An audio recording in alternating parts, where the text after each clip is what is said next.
Good morning, my Teaserking family. How's everybody today? I am fine. Was it Wednesday? Something like that. You start losing track unless it's the weekend, right?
All right, I'm sorry.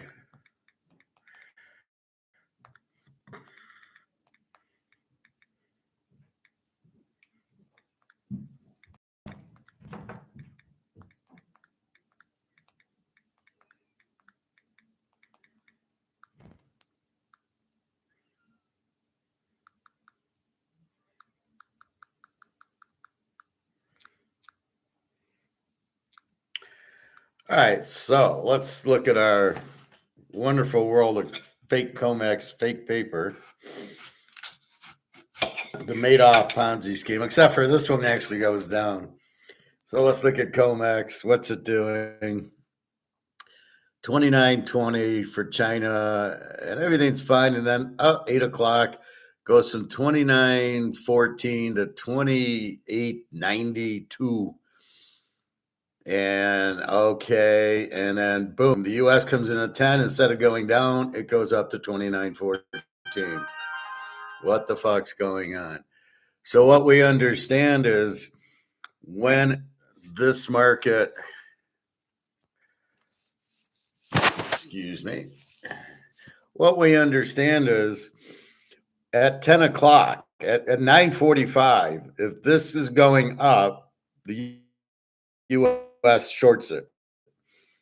If this is going down like it did today, where it dropped just before the US get in, they're buying it because they're going to do the derivative and it makes sense. So if they want to do a derivative that they want to go up, then they want the price to go down to 28.95, and then they do their call option, which puts it to 29.15. If it goes up to 29.20, then they want to do the put option and buy it. They want to do it at 29.20 and let it go down, not 28.95. So you already know at about 9:30 what's happening. So here it was down. I said to myself, well, we're going to get a big kick at 10, which we did. 29.14. Silver 31.90. It's just price fix. It's not reality, and this is the problem with it. So, had some interesting videos watching. Alligator had one. Andy Scheckman had one. And a lot of it, they're talking gold going east to west. And either this is foggy or my glasses are. Gold going east to west. And I don't think people understand. Alligator, actually, he must be listening because he starts to explain inflation as the valuation of the money instead of prices. And he even says that's the problem. People think inflation are prices. It's not. He gets into this credit thing. It's not. It's just printing too much money, making the money worthless. So Alligator's starting to understand that. He's not really an Austrian, but I don't think he's a Keynesian. I don't think he understands. He's not an economist. So what he's trying to say is he's starting to say, oh, yeah, inflation is not prices.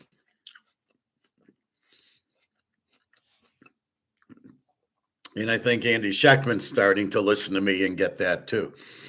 and then they're realizing it's the money being worthless. And then, so you can see what's happening. All these other countries, mostly BRICS, mostly Russia and China, are buying gold because they know the dollar's worthless.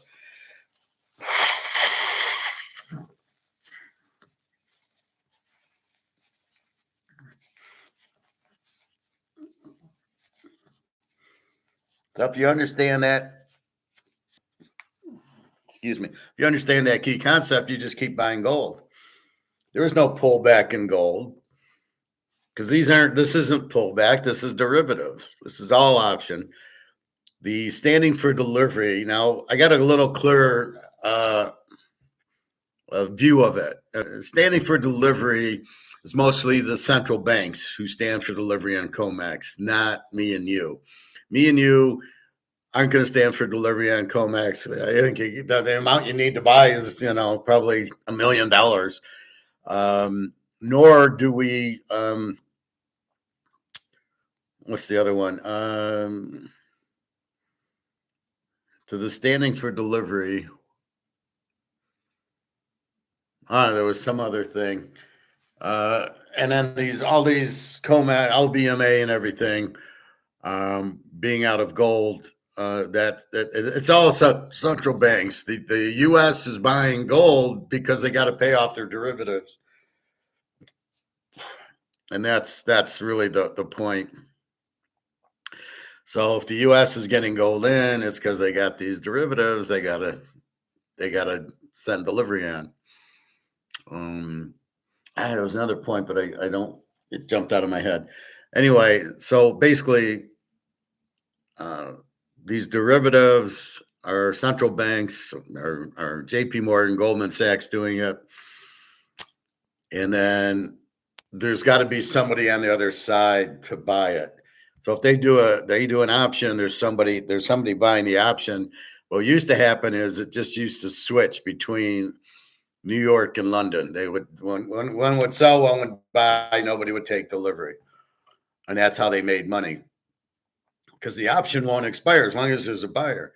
But now what happens is somebody sells, and then the buyer says, no, I don't want paper, I want physical.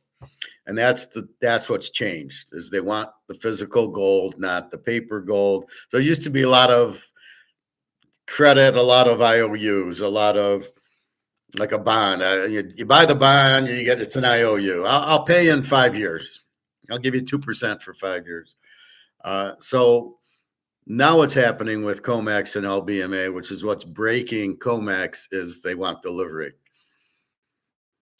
And I want the gold. And like I said, it's just the bullion banks who can,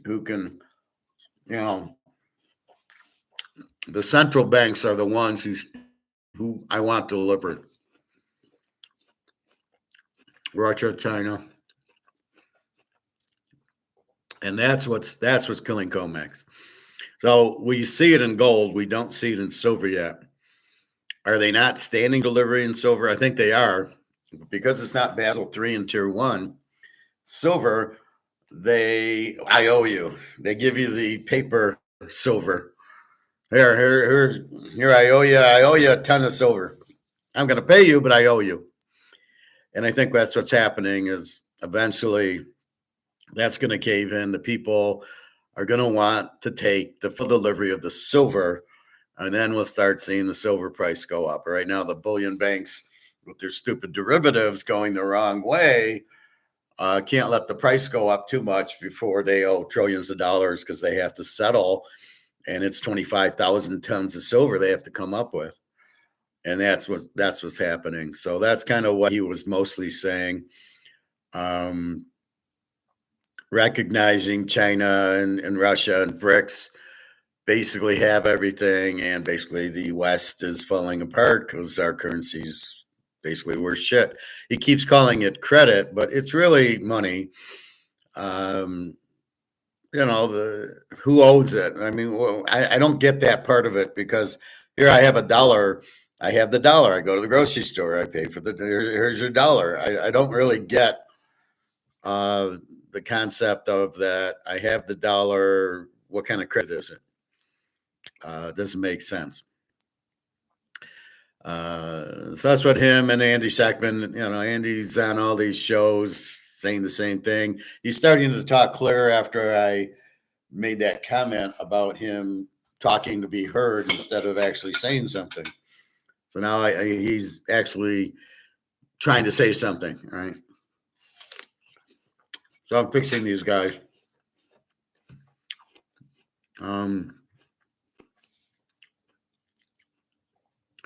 So that's what's really happening is what's changed is taking the delivery, and it's mostly in gold right now. That's what's changed. And from that point on,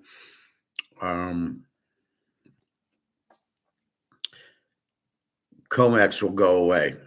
And then Russia, China, and Dubai have gold exchanges.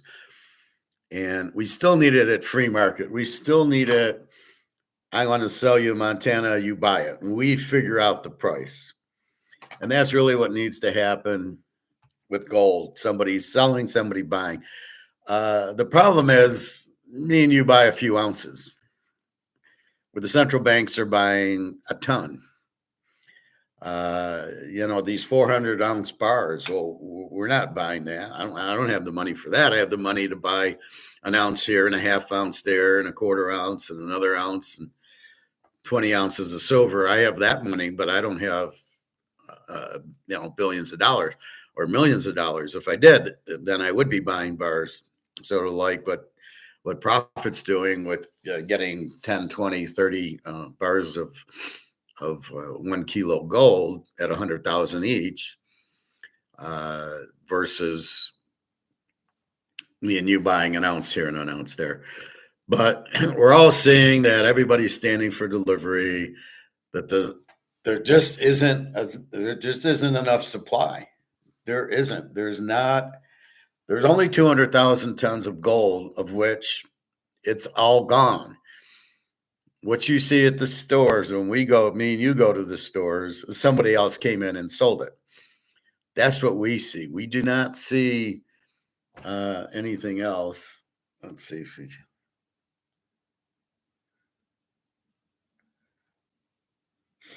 we don't see anything else there.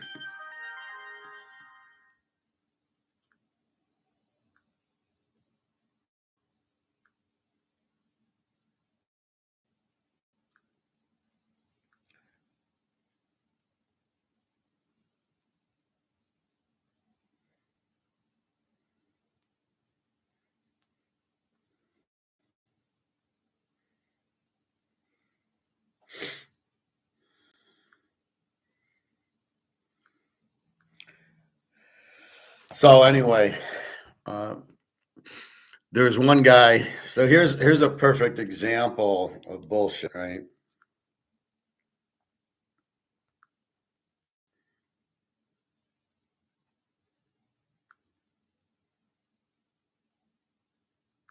Thanks for joining me today. It's Tuesday the 25th. I'm going to look at gold.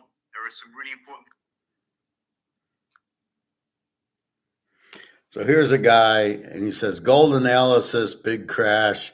Gold could be setting up for 20. Now, so I watched about 2 minutes of it, and what I watched was what's going on if you are trading gold or if you're investing. See this. But first, I want to show you fund your on it. Now, the $2,000 area. So he starts with this. 1920. He starts with charts, and I immediately give him a negative. He doesn't know what he's talking about. But these are the things. He puts this headline: "Is gold gonna go down?" Gold's not going down, so don't worry about it. As soon as I saw it was charts, you then realize he doesn't have all the variables, because there's bricks, there's taking delivery. He wants to go back 20 years. Well, you didn't have bricks. You didn't have everybody taking delivery of physical gold. You didn't have this huge inflation. So therefore, he doesn't know what he's talking about. So he puts this headline out, I guess, to scare people, or people will watch. That's why I'm with YouTube. It's about views. So he's trying to get views. I don't know what the hell that was. He's trying to get views, and it doesn't work. So no, gold's not going down. Gold only going up because if we got to understand economics, we got to understand supply and demand. Is supply low? Yes, there's nothing out there. Physical supply. Is there demand? Yes, every central bank in Russia and China are still buying and buying and buying. Even the US is now buying to get out of their derivative positions. So the demand for gold is huge. So how will price go down? Price goes down when there's no demand, right? Um, if I make ribs $45 a slab and nobody buys it, I'm in trouble. My restaurant goes out. But if I don't, then that's what happens. So that's the thing here. You're having demand.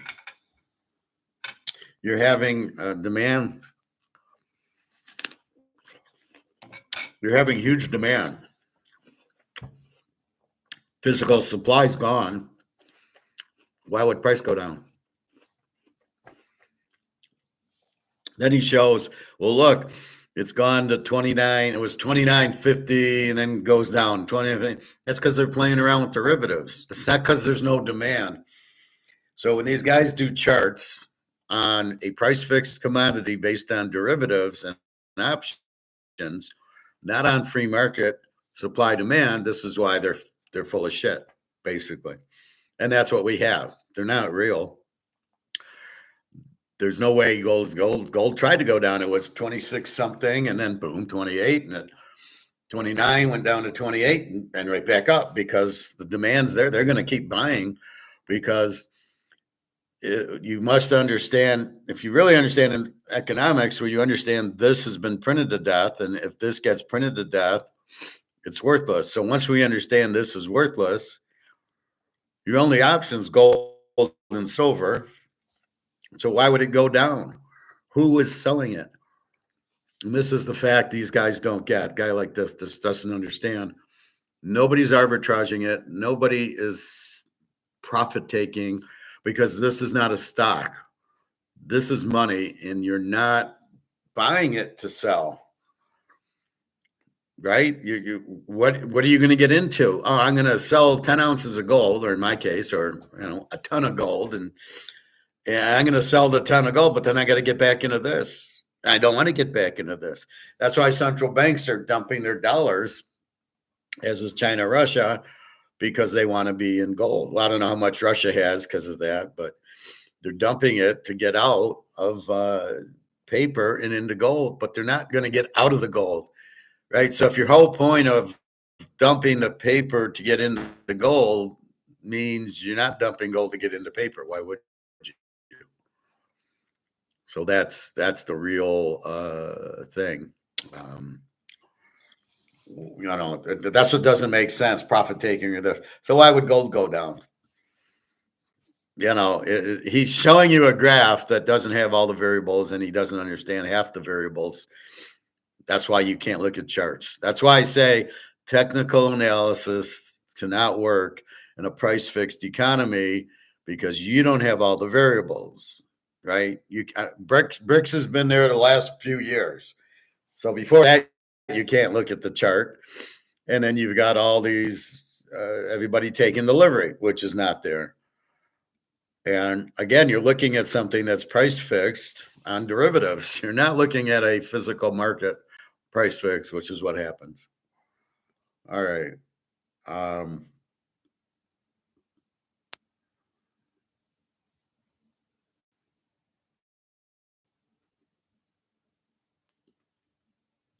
Let's see.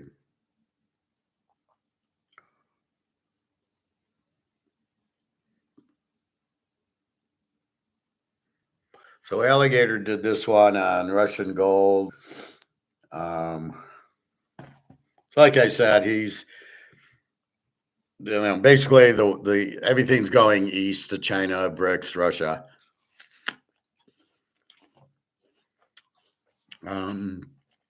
He talks Trump tariffs, like what happened in 1929, Smoot-Hawley. He didn't understand why the banks collapsed, though. So I've explained that before, but we can redo it. So basically, why did the banks collapse with the Smoot-Hawley Tariff Act, 1929, 1930? Hey, Prophet, good morning. Why did the banks collapse? Well, the banks collapsed because they lent money to the farmers. And what the tariff did was make the wheat and the corn too expensive. So Europe and other Africa and other countries couldn't buy our stuff. Therefore, the farmers couldn't sell their crops, and therefore they couldn't pay back the banks. And what we have is, I believe, unit banking, which is the banks can only do one thing. So they were only in farms or in, crops and stuff. They weren't diversified. That's how it is in Canada. So the banks would loan, I'd come and I'm going to have a farm and I get a loan and I plant my crop and I'm going to sell it to, I'm going to sell it to Italy. I'm going to sell them my grain, my wheat, my corn. Then we put a tariff on it and they go, I can't afford it. And so they don't buy it. Well, wait, I need that money to pay the bank back. Sorry, I can't afford it because you've added this tariff to it. Well, okay. And then because you've added the tariff, we can't pay you back. The banks went out. So that was why the Smoot-Hawley Tariff Act killed the banking, killed a lot of banks. The Depression was really caused by FDR taking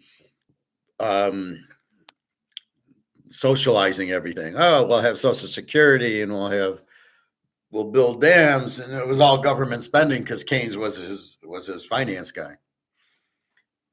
How stupid are you to have Keynes as your finance guy? And so that led to a big problem. And that's why the Great Depression, which should have lasted a year. So I'm not sure the Smoot-Hawley Tariff Act, if they wouldn't have fucked around with the government spending and all the other, and they just left everything alone, how long that would have lasted. Yeah, the banks would have went out because you raised the price.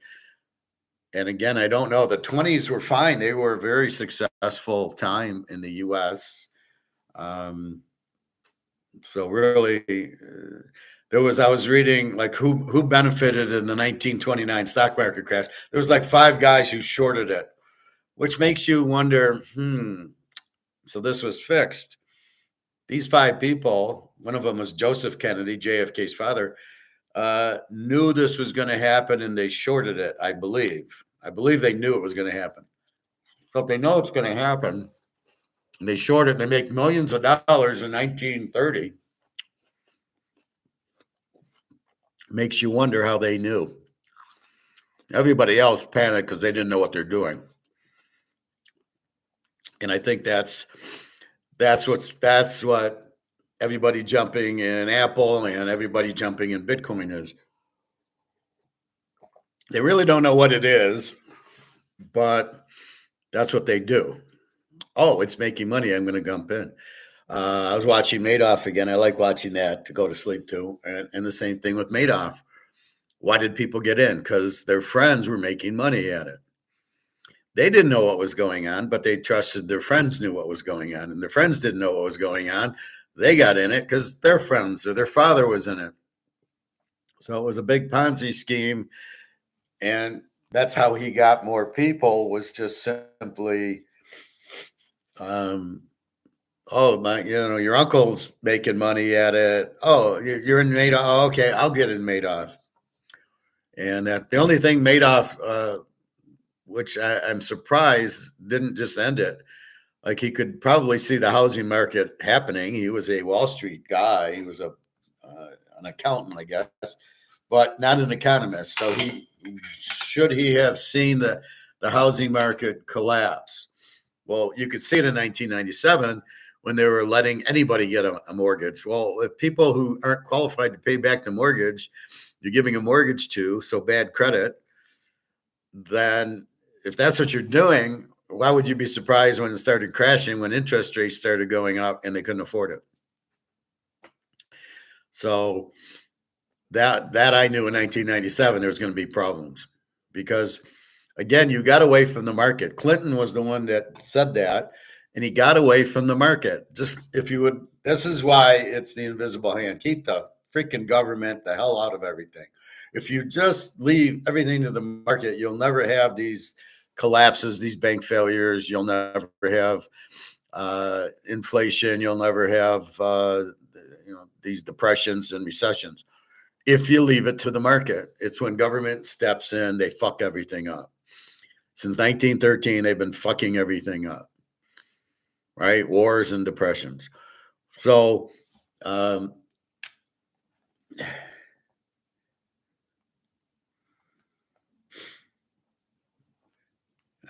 that was a thought I wanted to write down.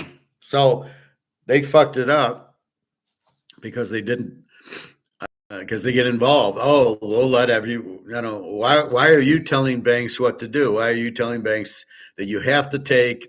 Joe Blow wants a house, but he doesn't make any money, but give him a loan anyway. Give him a mortgage, which he can't afford. And then in these adjustable rate mortgages, they always start low, but they always go up. That's the point of them. You get 2% in the beginning for 2 years, and then it's going to 3 or 4% guaranteed. And then by the time it hits 6 or 7%, you can't afford the mortgage, which is what happened. And then they did all these mortgage products that they couldn't. So surprised Madoff didn't see that coming. As smart as I thought he seems to appear. Now, I don't know. He was smart enough to do a Ponzi scheme. Let's just say he was smart enough to understand to not invest. Let's really rip this apart. So Madoff knew he couldn't beat the market. And he knew the only way to have this investment fund, I don't even know if he was intentionally trying to do a Ponzi scheme with it. I think how it started, people were giving him money and he invested and lost. That's what happened in the initial like 1970s or whenever he started doing it. He lost, and then he got reimbursed. And then I would assume the light went on in his head saying, I shouldn't even invest because I know I can't win, because he was a Wall Street guy. So he knows if I invest, I'm going to lose. So instead, he just doesn't make the investment and he doesn't lose. And I think that was his thought process. Getting inside the mind of a crazy person. But that's why I don't think because I think he knew he couldn't win. That's like me playing poker now. As good as I can play poker, I know I can't lose in silver and gold. I can lose in poker. I can get pocket aces, 10 hands in a row and lose. People flop sets, 2 pairs, straights, flushes on me, and I lose with pocket aces. That's what's so stupid about Hold'em. But gold and silver, because silver's about to go and gold. So when you see silver today at 31.90 or whatever, it's a buying opportunity. That's why because we understand it's derivatives. We understand it's not the free market. The government's involved with it, which fucks up everything every time. So we have everybody wanting physical, and apparently it's gone up. Then they were talking about ETFs, and the thing about ETFs are that's a game also where ETFs, only the central banks apparently take delivery of an ETF. So I think it was Mark McGuire, or I think it was Alligator who talked about ETFs. Might have been Andy.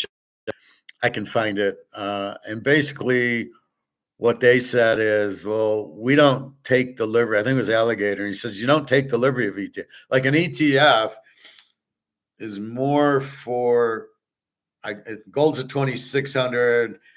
I think it's going to go up to 2,900. I'll play an ETF and then sell it at 2,900. Well, that's the dumbest thing you can do. But I think that's the idea of an ETF, is to not really take delivery, because you can never get delivery. If me or you tried to, okay, we got, I don't know how many ounces. I don't really get into ETFs because I know they're bullshit.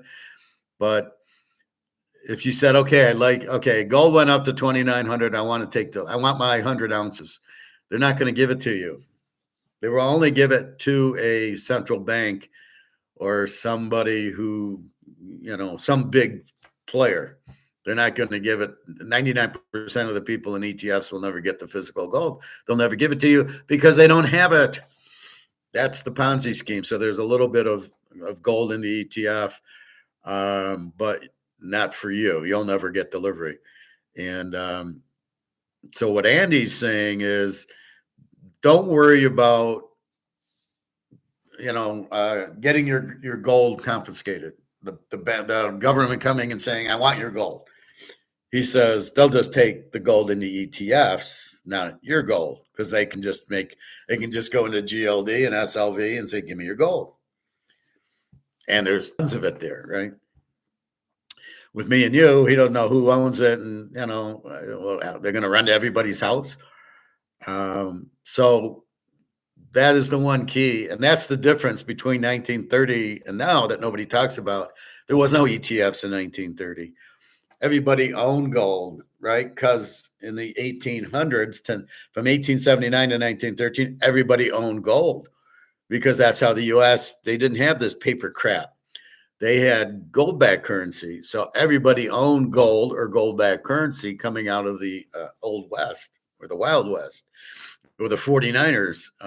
So everybody had gold. That's why they took the gold. But now, not only does less people have gold, but you can just go to the ETFs and take it.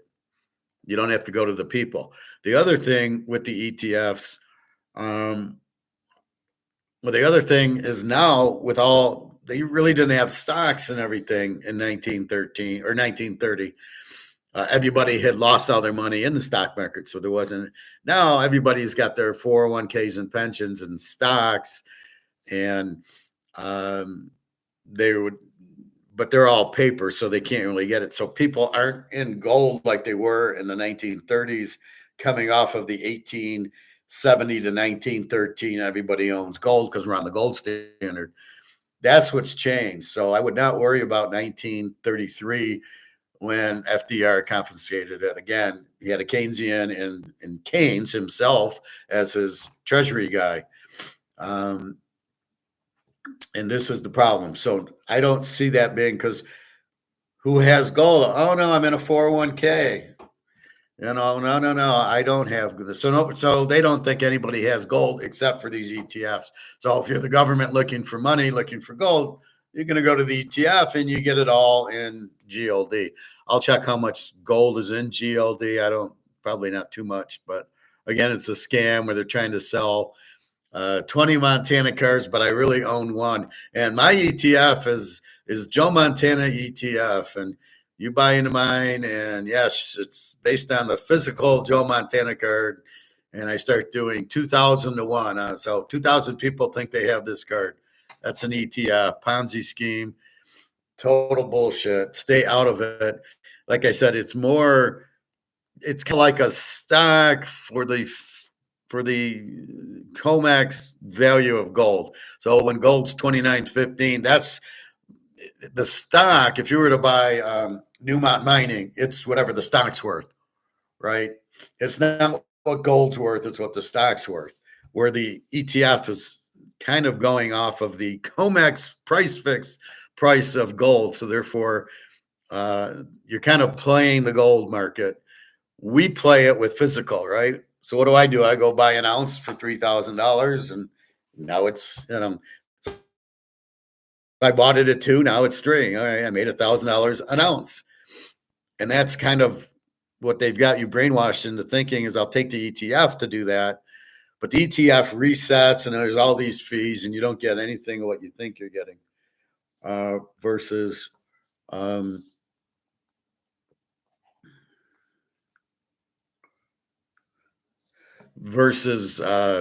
physical gold. So you always want to own physical gold. But I can see where the ETF comes in. Admit Chandaray, hi, welcome to the class. If you have any questions or comments, please feel free. So that's the thing with comex. It's really designed as a stock. It's like a gold mutual fund where it's saying, here's the price of gold, 2,900. You buy it, it goes to 3,000, and you get out of your ETF. So that's kind of what the point of the ETF is. It's like a stock. That's why I warn you, don't go into ETFs, go into physical, because then you actually own the gold and then you watch the price run. Especially now, you do not want to be in an ETF. It has no gold. So it's kind of designed like a stock.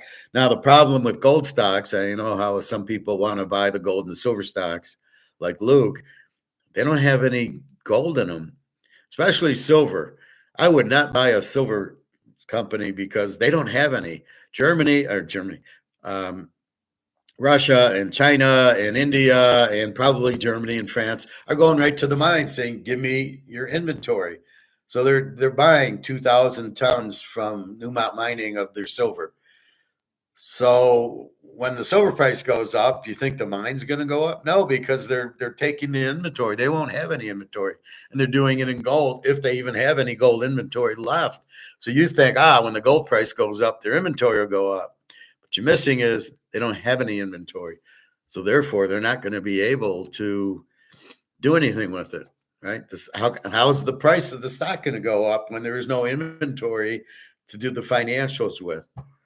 This is why we stay in physical, because you have it. Once you have it, it's one of the unique things that once you have it and the price goes up, so your physical goes up. It's the dilution of paper to physical. It's that correlation that is being missed right now, because the correlation says, people are looking at the paper. Oh, the gold price is going to go down because look at the chart. And you're like, no, that's not what you look at. And it's going physical, and it's bricks, and 3,000, it's going to 5,000. It's not going down, because that would mean people would have to sell their gold, and nobody is selling their gold now. Everybody's buying it to get out of the dollar. So if you understand the Titanic, I'm getting off the boat and the only lifeboat's gold and silver. Why would I get out of the lifeboat and go back onto the boat? Why would I go back on the Titanic? So you don't want this. So therefore, why would I sell to go back on? So why would the price go down? That would mean there has to be people selling. But who in their right mind is selling gold and silver if you understand why you're buying it in the first place? So maybe these ETFs, they might sell to get out of it to take their profit, but nobody's stupid enough to be in an ETF now. I think maybe pension funds, the bigger, 401k pension funds, maybe are in an ETF because they're going to treat it like a stock. So they could sell it when it goes up, but they don't know what they're doing. Also, they should be in physical, and they should never be selling ETFs. Because it's not even close to where it should be, right? It's being suppressed down. So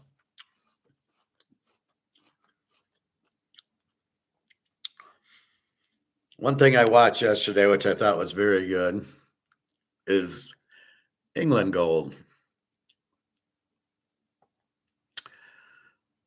There's about 11-minute video. I think we'll play it. It's very interesting.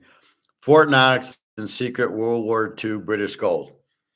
And it explains why the Brits, who were the number one, right? They were the number one power, 1800 to 1920. They had to pay for the war. And to get weapons, they had to pay the U.S., and they had to pay them in gold. That's how the U.S. got 8,000 tons of gold, was selling arms to Britain, and Britain had to pay them in gold, which is why Britain then ended up, Britain actually went broke. They had no more gold because they had to buy weapons to stop Hitler. And that was their choice. Do we stop Hitler or not? And they're the ones who let Hitler come into power. If they would have just stopped him in 1930, 34, 35 when he took over the Rhineland and some of these other, and they would have, I'm sure they knew he was building a military, which he shouldn't have because of World War I. The Treaty of Versailles says you can't have a military.